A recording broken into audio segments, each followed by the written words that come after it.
Halo sobat, pintu teater 1 telah dibuka.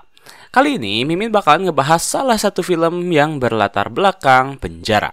Film ini berjudul The Last Castle, menceritakan tentang sebuah penjara khusus untuk para militer yang memiliki kasus dugaan hukum. Namun di dalam penjara tersebut rupanya penyesuaian kemanusiaan tak sesuai dengan apa yang seharusnya terjadi. Banyak napi mati sia-sia dikarenakan buruknya kepemimpinan yang berada di sana. Hingga suatu hari penjara tersebut kedatangan Jenderal Bintang 3 yang baru saja dihukum selama 10 tahun. Masuknya jenderal tersebut membuat semua napi patuh padanya. Jenderal itu pun langsung memiliki rencana untuk mengambil alih komando penjara dari sang penguasa. Lantas, apakah mereka bisa merebut suatu penjara hanya dengan mengandalkan seorang jenderal? Tanpa menunggu banyak lama, mari kita mulai intronya.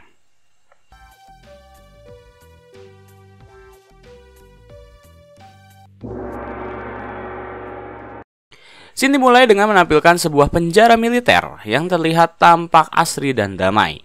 Para napi terlihat beraktivitas seperti biasa. Mereka berolahraga, bersantai, dan berbincang di lapangan. Kemudian, scene berpindah kepada penguasa penjara yang bernama Winter. Ia merupakan seorang kolonel yang ditugaskan untuk mengatur penjara sesuai dengan keinginannya. Winter mendapat informasi dari anak buahnya jika mereka akan kedatangan seorang jenderal bintang 3 yang bernama Irwin. Irwin baru saja mengakui kesalahannya dan ia akan dipenjara selama 10 tahun. Mendengar nama Irwin membuat Winter cukup terkejut karena Irwin adalah salah satu jenderal yang sangat ia segani dan sukai. Anak buah Winter memberitahu bahwa Irwin akan dibawa ke penjara pada pukul 5 sore. Semua sipir pun langsung diperintahkan untuk menyambut Irwin di gerbang penjara. Tak lama kemudian, sebuah bus datang. Para napi yang penasaran dengan cepat mengerubungi area gerbang untuk melihat siapakah napi baru yang akan menghuni penjara mereka. Ketika Irwin turun dari bus, semua napi terkejut. Seorang bandar judi bernama Yates langsung mengadakan undian kepada mereka untuk bertaruh apakah Irwin akan bunuh diri dalam waktu 6 minggu atau justru ia bertahan. Irwin yang memiliki karisma sangat baik langsung disambut oleh Winter. Ia bahkan dipersilahkan untuk memasuki kantornya. Tak lupa Winter juga menyuguhi Irwin segelas limun agar ia bisa bersantai sejenak. Kemudian Winter menjelaskan terkait fasilitas serta gedung apa saja yang berada di dalam penjara. Irwin hanya memperhatikan ketika Winter menjelaskan hal itu. Lalu, tak lupa, Winter ingin Irwin menandatangani buku-buku miliknya yang akan sangat berharga apabila Irwin bersedia. Dan tentu Irwin bersedia untuk menandatanganinya. Saat Winter sedang mencari buku tersebut, anak buah Winter berbincang bersama Irwin terkait koleksi-koleksi pedang dan peluru yang berada di penjara. Irwin berbicara bahwa orang yang mengoleksi barang seperti ini ataupun buku jarang sekali ikut turun langsung ke medan perang. Mereka biasanya hanya duduk di kantor menanggapi laporan.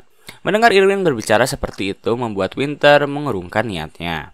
Dia pun meminta anak buahnya untuk segera mengantar Irwin ke selnya. Ketika Irwin berjalan, semua napi langsung bertanya apakah Irwin akan bunuh diri, berapa orang yang telah ia bunuh, dan banyak sekali pertanyaan yang masuk kepadanya. Irwin hanya terdiam. Ia lalu memasuki selnya dan beristirahat. Keesokan harinya, scene menunjukkan sebuah perkelahian yang terjadi di lapangan. Hal itu disebabkan karena pada hari tersebut Winter hanya memberi semua napi satu bola basket saja. Perkelahian cukup parah, terlebih Yates sebagai bandar judi menggunakan perkelahian tersebut sebagai ladang dirinya mencari rezeki. Karena perkelahian terlalu serius, Winter meminta anak buahnya untuk menyalakan alarm agar para napi tiarap. Lalu penjaga tower menembaki napi yang berkelahi menggunakan peluru karet. Selesai para napi dibubarkan, mereka pergi ke kantin untuk menyantap makan siang. Saat Irwin sedang menyantap makanannya, ia tiba-tiba didatangi oleh seorang dokter yang mengaku telah bekerja sama dengannya. Dokter itu bernama Lee Barnes yang dihukum atas kepemilikan ganja. Tak lama kemudian, rekan-rekannya mulai berdatangan. Mereka bertanya kepada Irwin apakah dirinya memiliki teman di Pentagon. Karena jika Irwin memiliki teman di sana, mereka meminta Irwin untuk melaporkan penjara ini. Usut punya usut, rupanya mereka telah muak dengan sistem yang berjalan sekarang. Sebanyak 13 tahanan tewas dan 11 lainnya terluka. Lalu para sipir juga hanya memberi pelatihan medis dasar yang membuat banyak korban berjatuhan begitu saja. Mendengar keluhan tersebut, Irwin menjawab jika ia tak mau lagi berurusan dengan apapun. Yang ia ingin lakukan hanyalah menjalani hukumannya dan menikmati masa tuanya bersama cucu yang masih berusia 4 tahun. Kemudian Irwin pergi ke selnya sendiri. Ketika ia sedang membaca buku, Yates tiba-tiba menghampirinya. Ia ingin memberitahu bahwa dirinya bersama napi lain sedang melakukan taruhan. Apakah Irwin akan bunuh diri? Sebelum mengatakan hal itu, Yates sendiri memperkenalkan dirinya jika ia merupakan seorang anak dari ayah yang pernah bertugas bersama Irwin di Hanoi pada tahun 1981. Tentu, Irwin mengenali ayah dari Yates. Ia memberitahu bahwa ayahnya adalah seorang prajurit yang baik. Namun belum lama mereka berbincang, nama dari Irwin tiba-tiba dipanggil untuk menghadap ke ruang tamu. Ternyata anaknya mengunjungi dirinya. Irwin pun sangat senang dan langsung bertanya terkait kabar cucunya. Anak Irwin memberitahu jika ia sangat sehat. Cucunya mendapat nilai A di setiap mata pelajarannya. Mendapat kabar seperti itu tentu membuat Irwin senang. Tetapi yang menjadi pertanyaan bagi anaknya adalah mengapa Irwin mau mengakui kesalahannya. Irwin meminta untuk tak membahas hal itu. Ia melakukannya karena dirinya memang merasa bersalah. Karena tak bisa berbuat apa-apa, anak dari Irwin hanya bisa mendoakan ayahnya untuk tetap menjaga dirinya selama di penjara. Lalu scene berpindah kepada Irwin yang sedang terduduk sembari menulis. Dirinya tiba-tiba dihampiri oleh seorang napi bernama Aguilar yang sering memberi padanya hormat. Irwin pun lantas penasaran. Aguilar berpangkat apa sebelum ia masuk ke dalam penjara? Aguilar menjawab jika ia hanyalah seorang korps marinir. Lalu Irwin kembali bertanya apa kesalahannya hingga masuk ke sini. Aguilar menjawab jika sampai sekarang ia masih tak tahu apa yang salah pada dirinya. Ia hanya mengaku jika pernah melukai seorang rekan hingga sangat parah. Dari kejauhan, Winter memandangi perbincangan mereka berdua. Kemudian Winter memerintahkan kepada anak buahnya untuk menghukum Aguilar karena ia terus memberi hormat pada Irwin padahal telah dilarang. Aguilar akhirnya dijatuhi hukuman untuk menghormat kepada bendera selama beberapa hari. Merasa kasihan, Irwin meminta Aguilar untuk menghentikan penghormatan tersebut. Namun para sipir langsung menahan Irwin.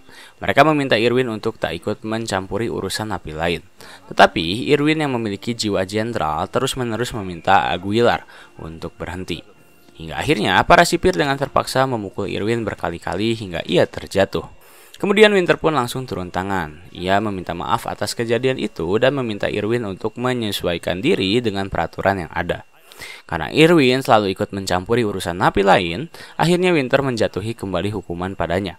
Keesokan harinya, Irwin dihukum untuk memindahkan semua batu yang memiliki berat sebesar 25 pon. Tentu hal itu menjadi bulan-bulanan para napi untuk berjudi. Yates sebagai bandar dengan cepat mengumpulkan orang-orang yang ingin bertaruh apakah Irwin akan kuat memindahkan semua batu tersebut.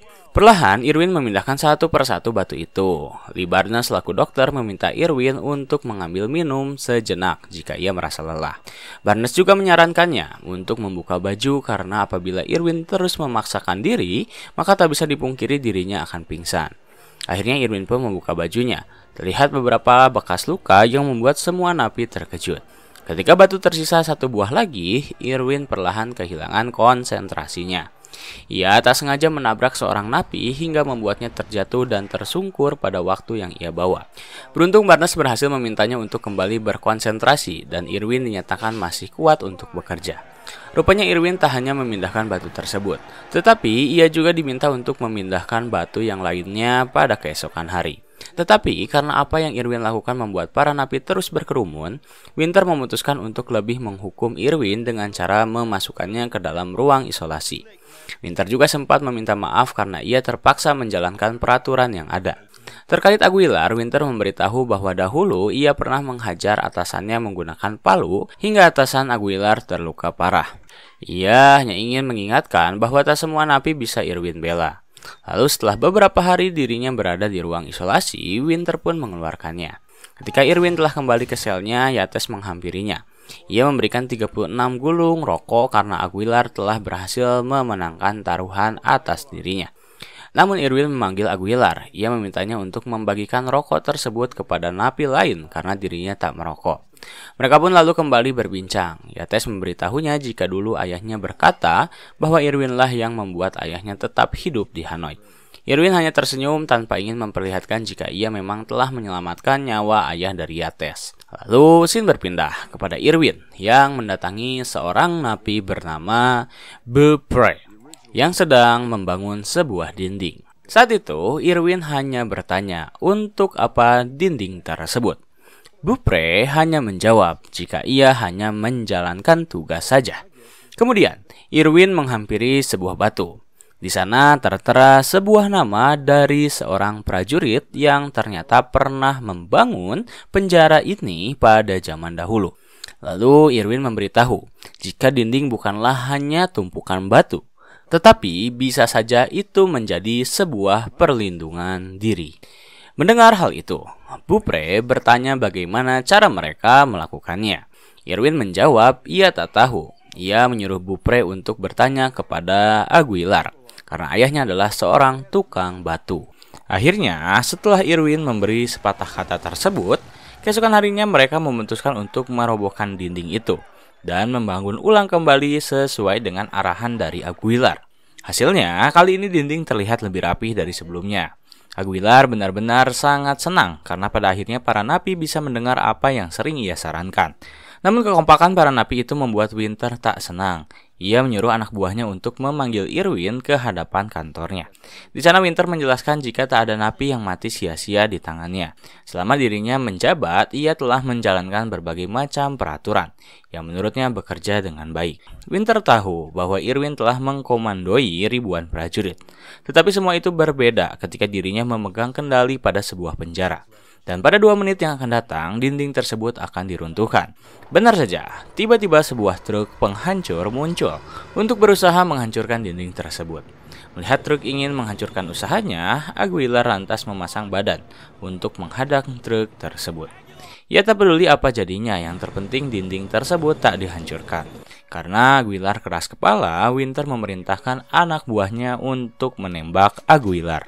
Lantas, Aguilar pun langsung tewas dalam insiden tersebut. Melihat Aguilar tewas, semua napi terdiam. Lalu Irwin menghampiri seorang napi yang dahulunya merupakan sersan mayor. Pria itu bernama Delwo. Ia meminta Delwo untuk memberi perintah kepada semua napi agar berkumpul.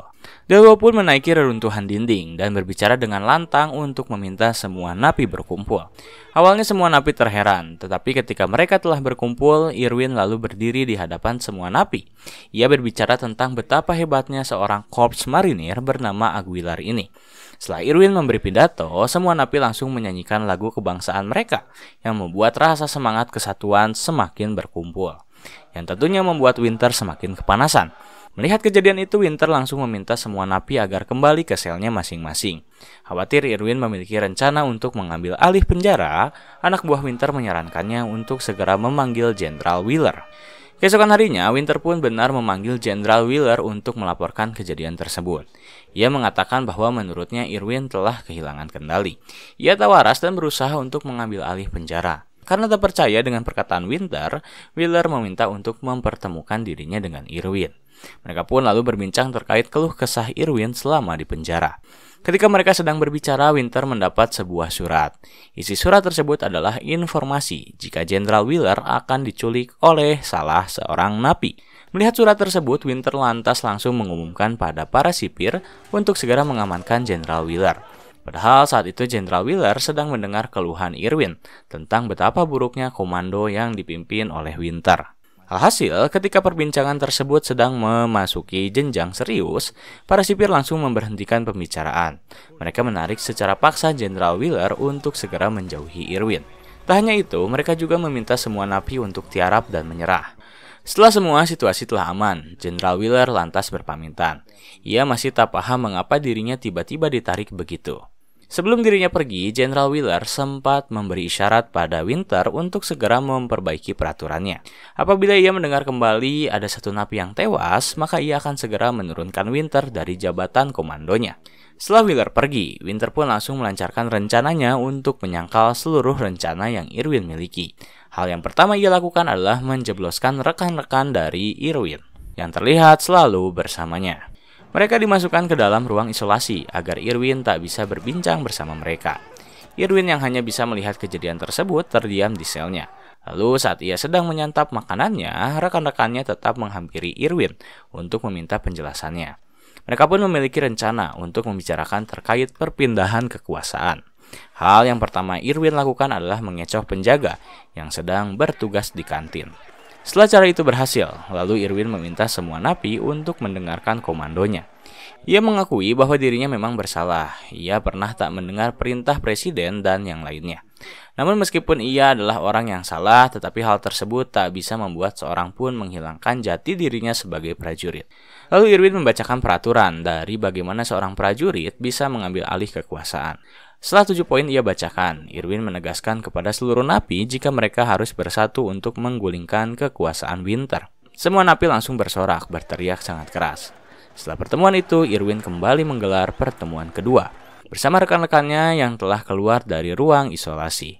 Irwin menjelaskan bagaimana cara mereka menerobos masuk ke dalam keamanan kantor Winter. Yang pertama mereka lakukan adalah dengan cara melenyapkan beberapa hal penting, termasuk helikopter, truk air, dan tentu yang menjadi musuh penting mereka adalah penembak jitu. Ia pun meminta Enriquez untuk menjaga parameter lapangan agar beberapa napi lain bisa fokus kepada tugasnya masing-masing.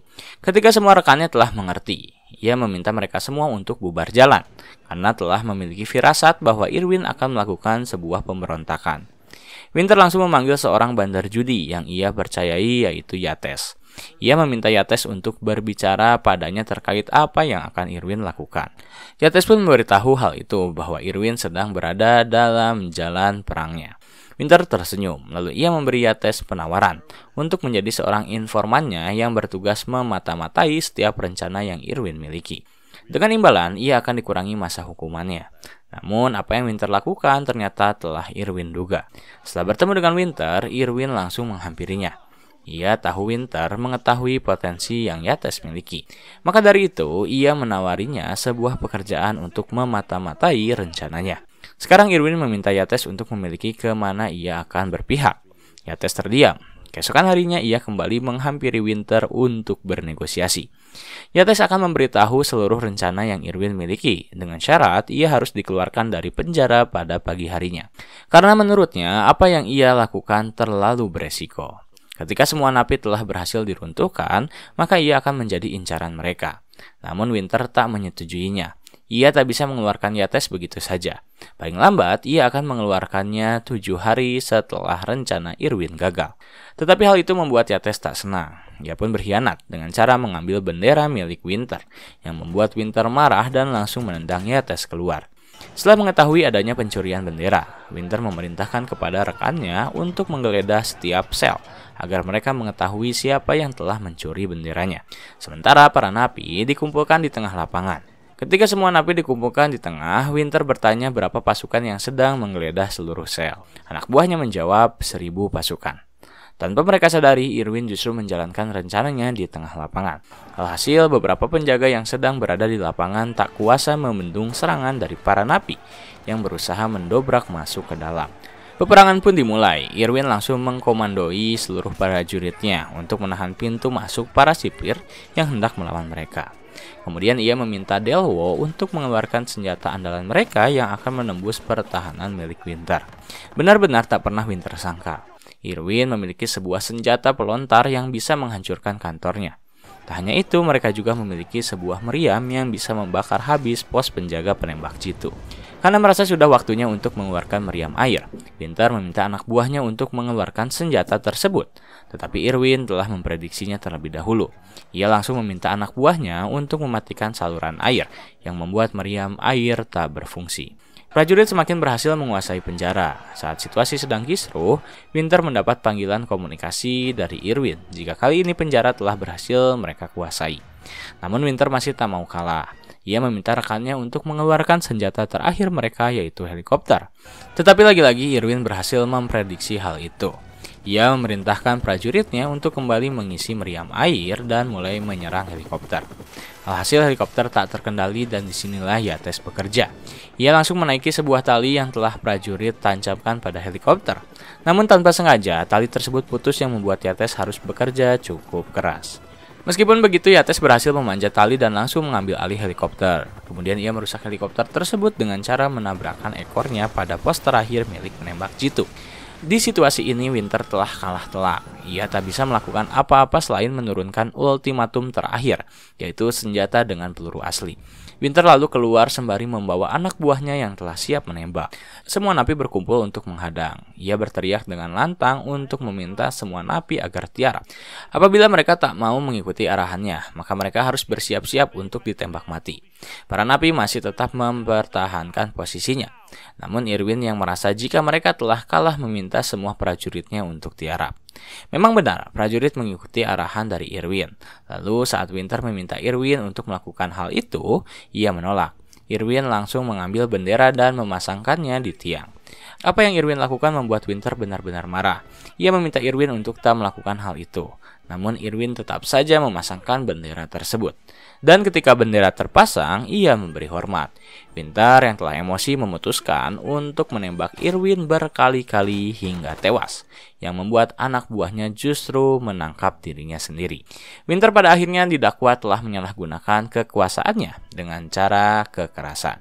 Sementara nama Irwin diabadikan di sebuah batu yang kini menjadi pondasi dari dinding baru di penjara. Tamat.